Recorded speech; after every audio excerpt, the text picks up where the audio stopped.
तो दोस्तों आज हम फिर से आपके लिए लेकर आए हैं देश दुनिया की सभी ताजा बड़ी खबरें। फटाफट एक एक कर विस्तार से आपको बताएंगे, तो वीडियो को अंत तक जरूर देखें। दोस्तों वीडियो बनाने में हमें काफी मेहनत लगी है, तो वीडियो को लाइक जरूर कर दें। जा दोस्तों पहली बड़ी खबर में आपको बताएंगे कि मुंबई हाई कोर्ट के फैसले के बाद तबलीगी जमात को लेकर असद ओवैसी ने बीजेपी पर बोला जोरदार हमला। असदुद्दीन ओवैसी बोले कि बीजेपी को बचाने के लिए तबलीगी जमात को बनाया गया मीडिया द्वारा वली का बकरा, ये थे सारे लोग निर्दोष।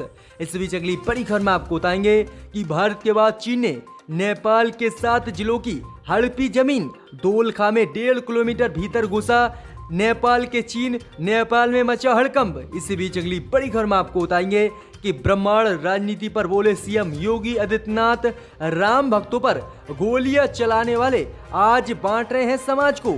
इसी बीच अगली बड़ी खबर में आपको बताएंगे कि कांग्रेस ने किया बड़ा दावा, असम में बीजेपी के सीएम उम्मीदवार होंगे पूर्व चीफ जस्टिस रंजन गोगोई, जिन्होंने सुनाया था राम मंदिर के पक्ष में फैसला। वहीं कांग्रेस ने किया दावा, राम मंदिर के लिए रंजन गोगोई को बीजेपी ने खरीद लिया।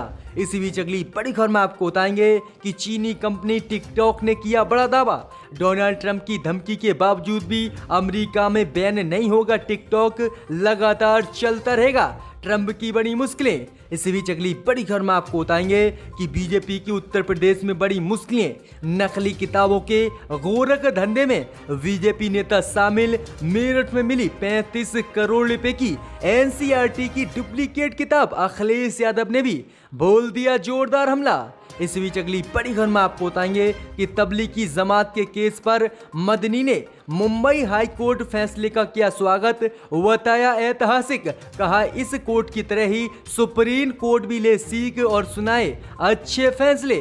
इस बीच अगली बड़ी खबर में आपको बताएंगे कि सुशांत सिंह राजपूत के वकील ने बीजेपी समर्थक एक्ट्रेस कंगना रनौत पर बोल दिया जोरदार हमला। वकील बोले कंगना जो कुछ भी कर रही हैं वह अपने लिए कर रही हैं, सुशांत के लिए कुछ भी नहीं। इस बीच अगली बड़ी खबर में आपको बताएंगे कि मुहर्रम को लेकर मौलाना कल्बे जावेद का धरना हुआ खत्म, योगी सरकार ने मंजूर की मुहर्रम की सारी रस्में। तो दोस्तों सभी खबरों को एक एक कर विस्तार से आपको बताएंगे, तो वीडियो को अंत तक जरूर देखें। इसी बीच पर तो दोस्तों पहली बड़ी खबर की ओर, तो मुंबई हाई कोर्ट के फैसले के बाद तबलीगी जमात को लेकर असद ओवैसी ने बीजेपी पर बोला हमला। असदुद्दीन ओवैसी बोले कि बीजेपी को बचाने के लिए तबलीगी जमात को बनाया गया था मीडिया द्वारा बलि का बकरा। जहां दोस्तों आपको बता दें कि मुंबई हाई कोर्ट ने शनिवार को तबलीगी जमात मामले में विदेशी सहित कई लोग के खिलाफ दायर एफआईआर को खारिज करने का आदेश दिया है।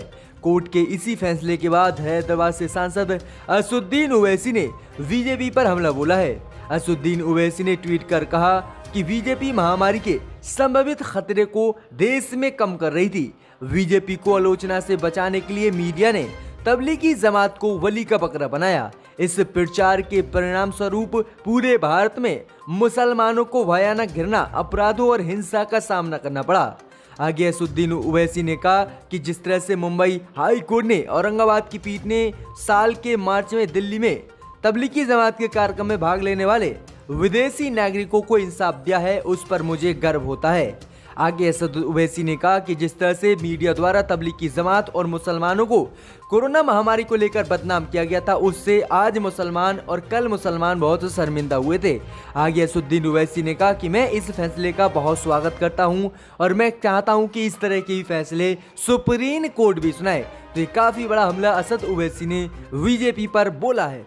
इसी बीच बढ़ते दोस्तों अगली बड़ी खबर की ओर, तो भारत के बाद चीन ने नेपाल के 7 जिलों की हड़पी जमीन दोलखा में 1.5 किलोमीटर तक भीतर घुसा चीन, नेपाल में मचा हड़कंप। जब दोस्तों आपको बता दें कि भारत के बाद अब चीन ने नेपाल की जमीन हड़पनी शुरू कर दी है।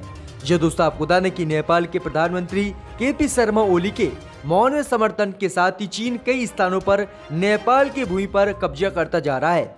नेपाल की कृषि मंत्रालय के सर्वेक्षण विभाग की एक रिपोर्ट के मुताबिक चीन ने नेपाल के 7 सीमावर्ती जिलों में कई स्थानों पर नेपाल की भूमि पर अवैध रूप से कब्जा कर लिया है। रिपोर्ट में आगे कहा गया है कि बीजिंग तेजी से आगे बढ़ रहा है और अधिक से अधिक भूमि पर नेपाल की कब्जा करके सीमाओं को आगे बढ़ा रहा है।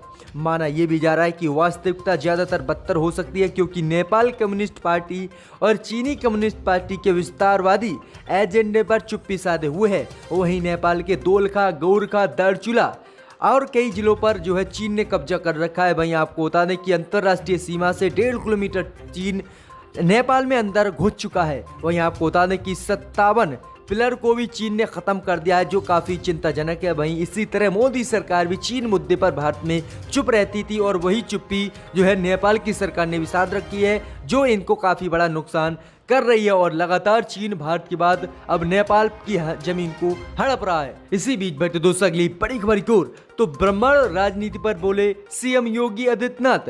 राम भक्तों पर गोलियां चलाने वाले लोग समाज को आज बांट रहे हैं। जी दोस्तों, आपको बता दें कि उत्तर प्रदेश में ब्रह्मांडों को लेकर राजनीति अपने चरम पर है। प्रदेश की योगी आदित्यनाथ सरकार पर आरोप लग रहे हैं कि वह ब्रह्मांडों को प्रदेश में निशाना बना रही है। इस पर जवाब देते हुए सीएम योगी आदित्यनाथ ने बड़ा बयान दिया है। सीएम योगी आदित्यनाथ ने कहा कि जिन लोगों ने राम भक्तों पर गोलियां चलवाई और जातिवाद का नारा लगाते हैं, वही आज समाज को फिर से बांटने की कोशिश कर रहे हैं। योगी आदित्यनाथ ने परशुराम की राजनीति पर कहा कि राम और परशुराम में कोई भेद नहीं है, दोनों ही अवतार भगवान के रूप हैं। वहीं विधानसभा की कार्रवाई के दौरान सीएम योगी आदित्यनाथ ने समाजवादी पार्टी, कांग्रेस और आम आदमी पार्टी पर यह जमकर हमला बोला।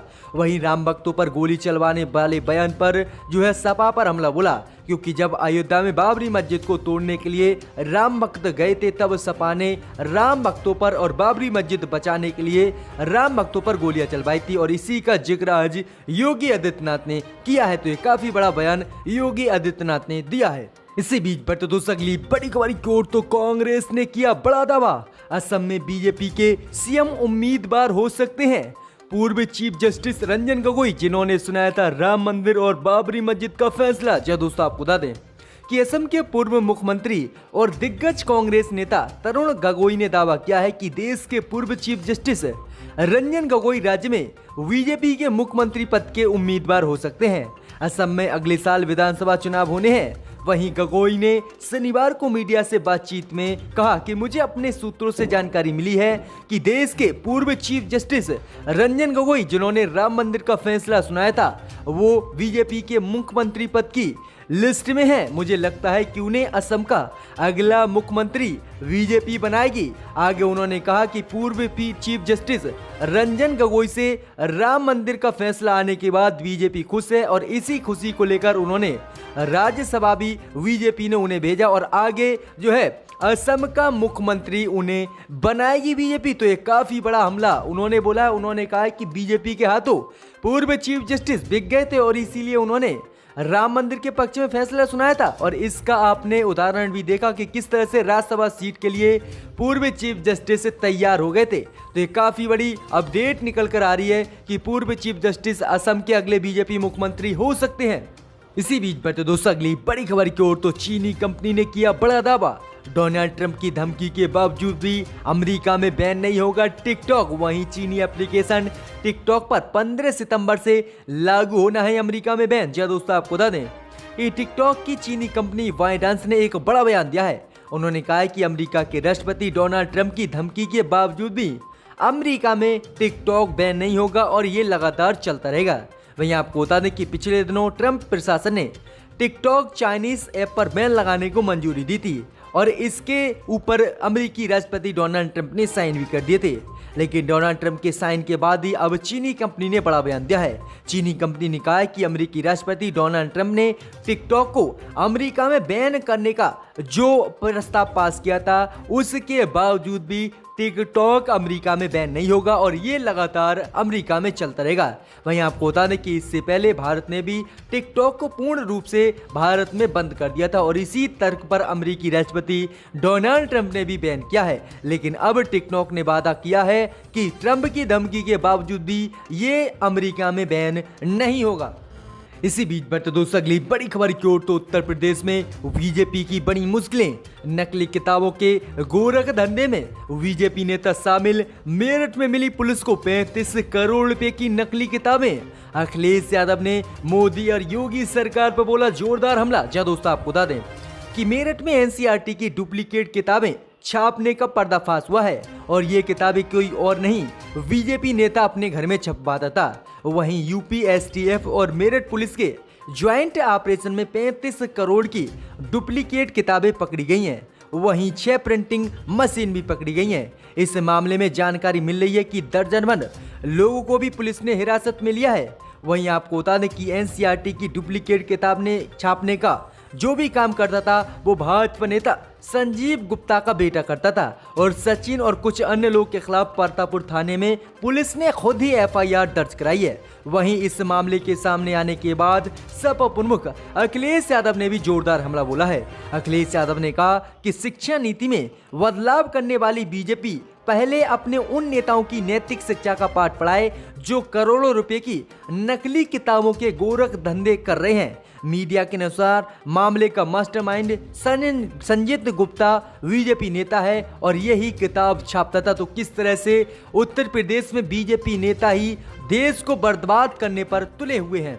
इसी बीच बढ़ते दोस्तों अगली बड़ी खबर की ओर तो तबलीगी जमात केस में मदनी ने मुंबई हाई कोर्ट के फैसले का किया स्वागत, बताया ऐतिहासिक। जहां दोस्तों आपको बता दें कि मुंबई हाई कोर्ट ने तबलीगी जमात मामले में विदेशी सहित कई लोगों के खिलाफ दायर एफआईआर को खारिज करने का आदेश दिया है। वहीं हाई कोर्ट के औरंगाबाद बेंच ने इस फैसले का जामिते उलमाए हिंद के अध्यक्ष मौलाना सैयद अरशद मदनी ने स्वागत किया है। उन्होंने इस फैसले को ऐतिहासिक करार दिया है। मौलाना सैयद अरशद मदनी ने कहा कि न्यायालय का ये फैसला उन लोगों के मुंह पर जोरदार तमाचा है जो देश की शांति को भंग करने और देश में शत्रुता फैलाने के प्रयास में लगे हुए थे और मुसलमानों के खिलाफ लगातार नफरत फैला रहे थे। मौलाना मदनी ने कहा कि तबलीगी जमात को लेकर जिस तरह से मीडिया के एक धड़े ने देश के सामाजिक ताने बाने और भाईचारे को नष्ट करने का प्रयास किया था, ये फैसला उन लोगों के मुंह पर एक तमाचा है। आशा है कि वे अदालत के इस फैसले से सीख लेंगे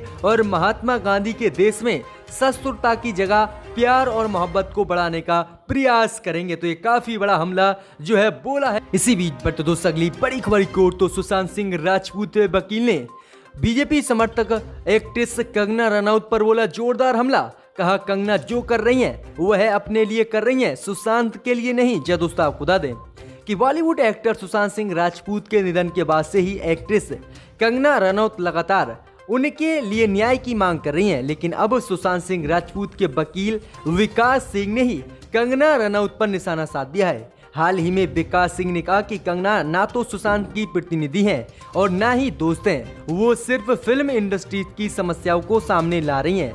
वहीं आगे उन्होंने कहा कि कंगना का मुद्दा सही है, सुशांत भी नेपोटिज्म को झेल रहे थे होंगे, मगर कंगना सुशांत का प्रतिनिधित्व नहीं कर रही हैं। वो जो कुछ भी कर रही हैं अपने लिए कर रही हैं और सुशांत सिंह राजपूत से उसका कोई लेना देना नहीं है, क्योंकि कंगना रनौत अपना एजेंडा चला रही हैं और अपने पर्सनल प्रॉब्लम को सामने ला रही हैं और फिल्म इंडस्ट्रीज को निशाना बना रही हैं। उनका रिया चक्रवर्ती या फिर सुशांत सिंह राजपूत से कोई लेना देना नहीं है। तो ये जोरदार हमला सुशांत सिंह के वकील ने बीजेपी समर्थक कंगना रनौत पर बोला है, क्योंकि कंगना रनौत लगातार बीजेपी का समर्थन कर रही हैं।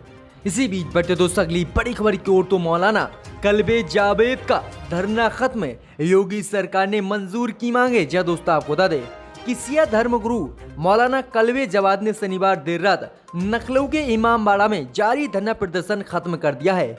उन्होंने कहा कि योगी सरकार ने उनकी सारी मांगे मान ली है, इसलिए धरना खत्म किया जा रहा है। दरअसल मौलाना कल्बे जावेद मुहर्रम के मौके पर ताजिया नहीं रखने देने के यूपी सरकार के फैसले के खिलाफ धरना दे रहे थे। मौलाना कल्बे जावेद ने कहा कि योगी सरकार ने घरों में ताजिया रखने की इजाज़त दे दी। इसके अलावा सोशल डिस्टेंसिंग के साथ ही मजलिसों का आयोजन भी हो सकेगा। मौलाना द्वारा धरना खत्म किए जाने के बाद बाकी लोग भी अपने घर जाने के लिए वापस लौट गए हैं। वहीं आपको बता दें कि योगी सरकार ने ज़्यादातर मुहर्रम पर ताजिया रखने और सार्वजनिक स्थान पर त्यौहार मनाने या फिर मातम करने पर प्रतिबंध लगा दिया था और इसी का विरोध करते हुए मौलाना कल्बे जावेद ने धरना दिया था, जिसके बाद योगी सरकार ने उनकी सभी मांगों को मंजूर कर लिया और फिर उन्होंने धरना आज खत्म कर दिया है। कि इख्तिदार हमेशा किसी पार्टी के पास नहीं रहा, जैसे अंग्रेजी में कहते हैं कि